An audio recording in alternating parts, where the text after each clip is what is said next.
Mention Award. So congratulations, and there's one for, I think, every attending author. And it is the flow of competence in UX design practice, and our speaker is Colin Gray. Go ahead. Thank you. Thank you for joining us this afternoon. My name is Colin Gray, and I'm a postdoctoral research associate at Iowa State University. I'm presenting on behalf of my co-authors, Toombs, who's in the audience here today, and Shad, who couldn't be with us, both from Indiana University. I'm going to be focusing today on the competencies that are needed for the successful practice of UX design, and in particular how these competencies can be shaped over time and how they evolve. In the past decade, there's been a rapid adoption of UX in a wide range of corporations, many of which have no substantial history of UX or design approaches. These companies are very much adopting a design-first strategy at the highest levels of these organizations, even while the internal culture of some of these organizations is hostile in some ways towards the use of design approaches in everyday work on the ground. UX and design culture is beginning to dominate these corporate priorities, but despite the current hype, there's often a disconnect between the organizational efficiencies that are desired by executives and the knowledge of how UX can or should address these issues. In particular, little attention has been paid to the implementation of UX practices within a corporate context, and this is where we focus our attention in this paper. This quote underscores some of what is at stake. I'll read it for you. UX designer roles are often misunderstood, and our adjacent disciplines, such as product management and development, see their work as unnecessary, or in some cases are threatened by them. We find that the culture of the company we are trying to deploy UX resources into isn't ready to accept them, and we find that our role becomes more of that of a change manager than a user experience manager. We have a vision for what the future processes of the company can look like, but we find it hard to communicate that vision. This quote is taken from a 2010 CHI panel, and what's remarkable is how little has changed in this area in terms of the research that's been done on UX adoption. There's been no substantial research that we could find on the issues relating to UX adoption in the CHI community since then, and this is what we begin to address in this paper. We take on the position of the individual UX designer, rather than the organization they work for, to diffuse some of the complexity. And in this sense, we're focusing on the individual competencies that each UX designer brings to their employer when they're hired, and how these competencies relate to the evolution of a company's UX or design culture over time. Our contribution follows from this framing, and in the paper, we document some of the competencies that practitioners need to be successful in this regard. And based on this, we then map out the flow or movement of competencies between the UX practitioners and the companies they work for. And that allows us to document the UX adoption process in an exploratory way.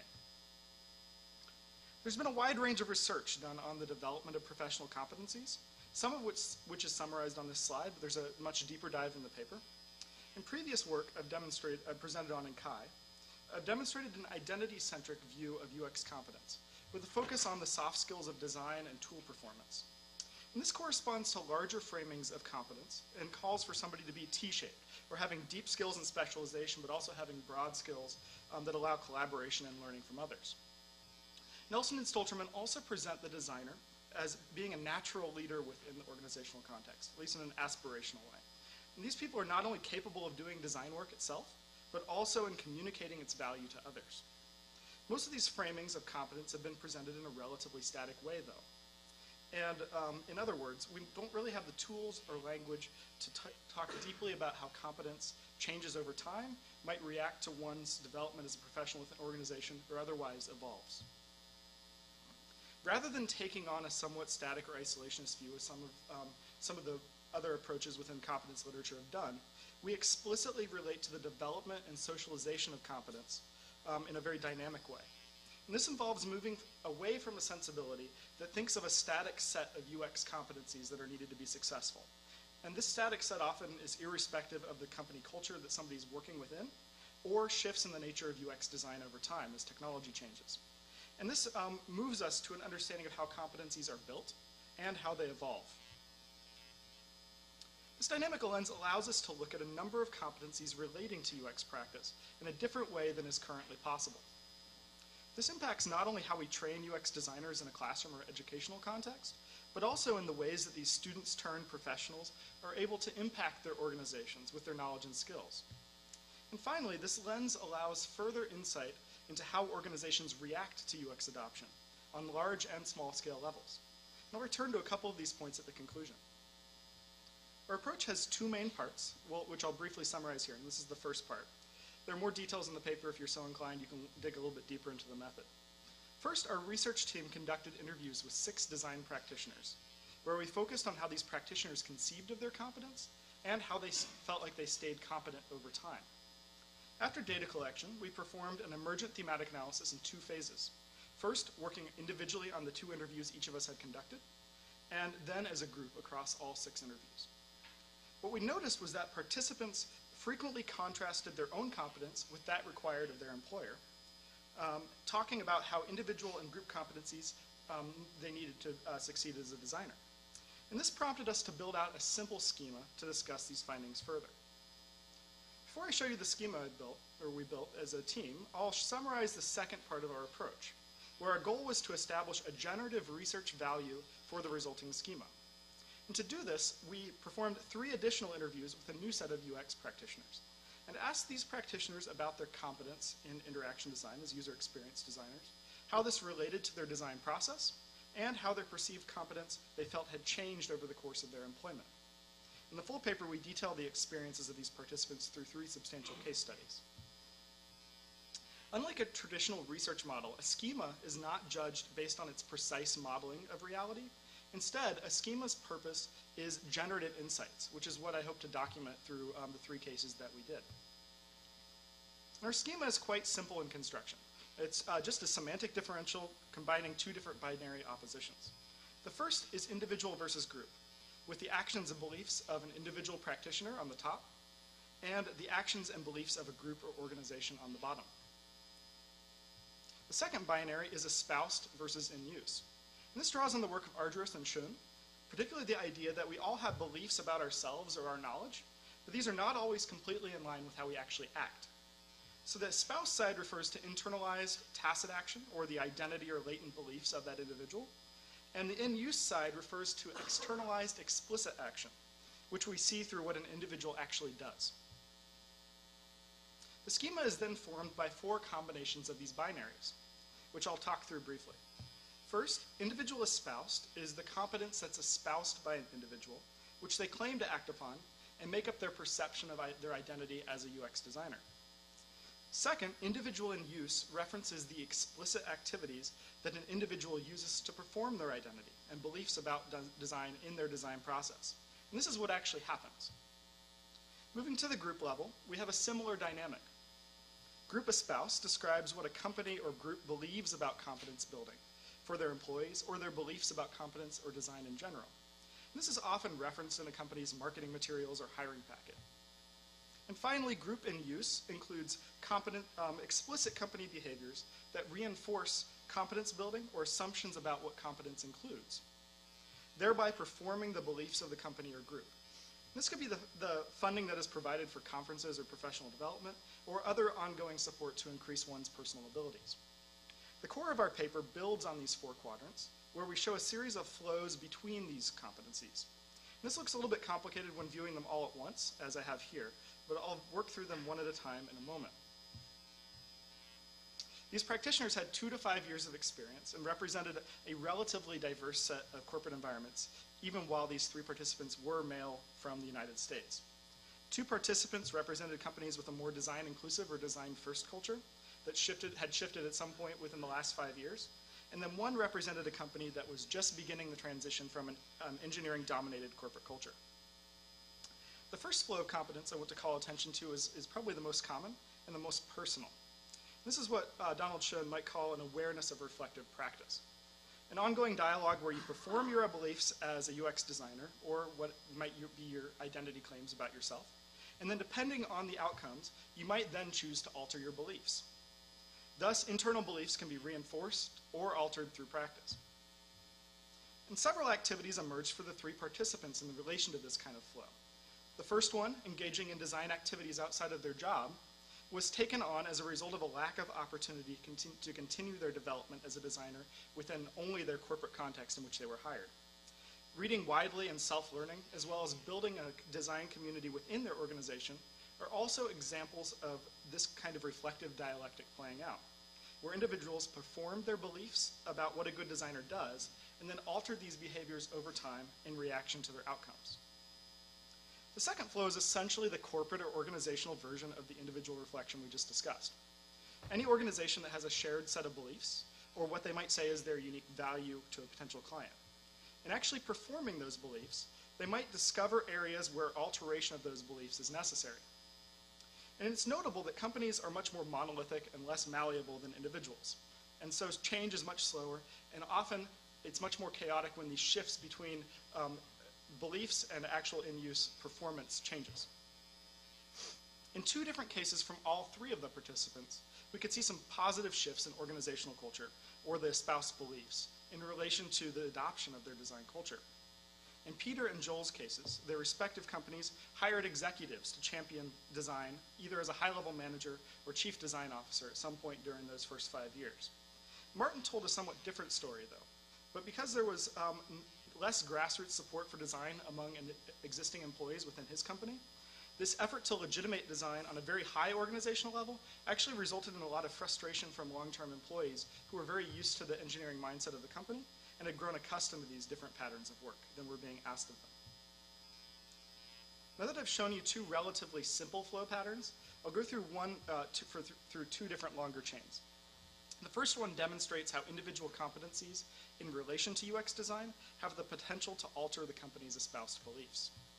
An individual performs their beliefs through their actions, and in that process make their beliefs accessible to others in the company. This performance then has the potential to alter company practice, either on a small or a large scale, particularly when there are desirable results. For instance, a highly successful product outcome or reduced costs that are shown through a UX process. And then once that performance alters the way business is done beyond the individual, the company might actually shift their beliefs, resulting in a change of company practice in a more conceptual way. Martin exemplified this kind of movement in his company, sharing the need to evangelize UX to internal stakeholders. In his company, there was a lot of interest surrounding UX. We know we need you, but we also need you to teach us what you do, and we need you to teach us how to facilitate what you do. But this was unclear to many of the stakeholders what he could actually bring to the table. So the path forward for Martin was to perform his beliefs and teach others what he did, thus making UX beliefs accessible to the organization at large. Joel took a slightly different tactic, actively refusing to do work that he felt like was not UX. Instead of teaching, like Martin did, Joel showed his value in a harsher, less diplomatic way. And he noted to me in the interview that his move was very ballsy, even at the time, and he suggested to future employees that the moves that they made should be more tactful than the ones he had made. And even though the early impressions were less than positive, in the long term, the stakeholders in the company did change their minds. Joel reflected on a conversation he had in a bar with a manager a few years after he was employed.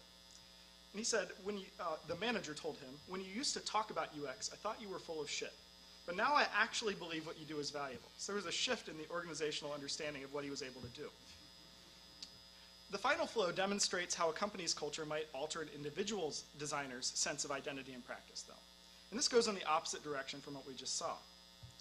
Corporate beliefs enable a certain design process to be performed. And this could include maybe avoiding user research or not providing access to user needs in a very comprehensive way. The performance then has the potential to alter individual practice in substantial ways, often through the lack of the ability to perform certain portions of the design process in the way that an individual designer might want. And over time, these limitations can actually influence the individual to alter their beliefs, or at the very least, create a tension between one's espoused ideals of who you are as a designer and what the performance of one's design process in a real-world setting. Martin seemed the most affected by this kind of corporate environment, noting that his responsibility was to fit himself into the business, not to go out and find a business that fit him. And he had to learn to trust the judgments of engineers that had been working there for over 20 years and were going about things in a very different way. So building his faith in others, even as he was asking colleagues to value what he was bringing to the organization. Peter did this in a slightly different way, preserving his identity as a designer through outside work projects where he felt like he had enough agency and control to do things in the way that he thought was appropriate. So that was just a quick run through of the schema that we're proposing. and some of the readings of UX activity within these organizations that this more dynamic picture of competence makes possible. This quote from Peter sums up the importance of viewing competence in this more dynamic way, particularly seeing that static competencies and understanding things in that way is not enough. He told me I'd get into these conversations with people and really push the envelope, saying, you know what, we aren't meeting the needs that the users have, and all the things that you know are true. Competence comes in when you understand why it's not possible. This sensitivity to organizational change on his part was critical to evangelizing UX for those participants and required them to act as design leaders. Over time, and sometimes in synchrony with changes in executive perspectives, a design or UX culture can take root, as in the case studies that we've seen here. But establishing this culture can be quite difficult and can take several years and a confluence of factors to begin to thrive. But a design culture that supports UX practice doesn't just happen. It requires leadership on the part of individuals and often a little bit of luck along the way as well. What often took place was some synchrony between organizational shifts at the highest levels and then grassroots efforts led by these individual designers who were teaching their colleagues UX methods and other skills that they might not have gotten in their formal education. And this required a commitment for individuals to create a shared design culture among their colleagues, which could then be further legitimated and supported at higher levels of the organization once that support was available. Success in translating engineering cultural norms into UX cultural norms, or demonstrating the effectiveness of UX practices through successful projects, seemed to be key in creating a shared conversation and ultimately a fledgling design culture. So this was a dual strategy that seemed to be in play in every participant's organization, even though the size and specific political climate was quite different across the three cases. Individual UX designers actively evangelized UX practices with stakeholders, building a need within the organization for the skills that they could provide. And alongside this, the individual UX designers taught their colleagues to think in more design-centric ways.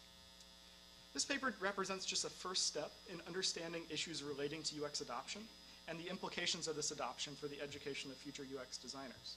But there's a wide range of future work that's indicated by the schema that we've proposed, particularly in relation to the tensions that develop between the espoused and used states over time. And we suggest that additional attention be paid to UX and design adoption approaches, as they have a wide range of practical impact on our understanding of UX practice and on the competencies that are needed to succeed in this space. Thank you for your attention, and I look forward to answering your questions.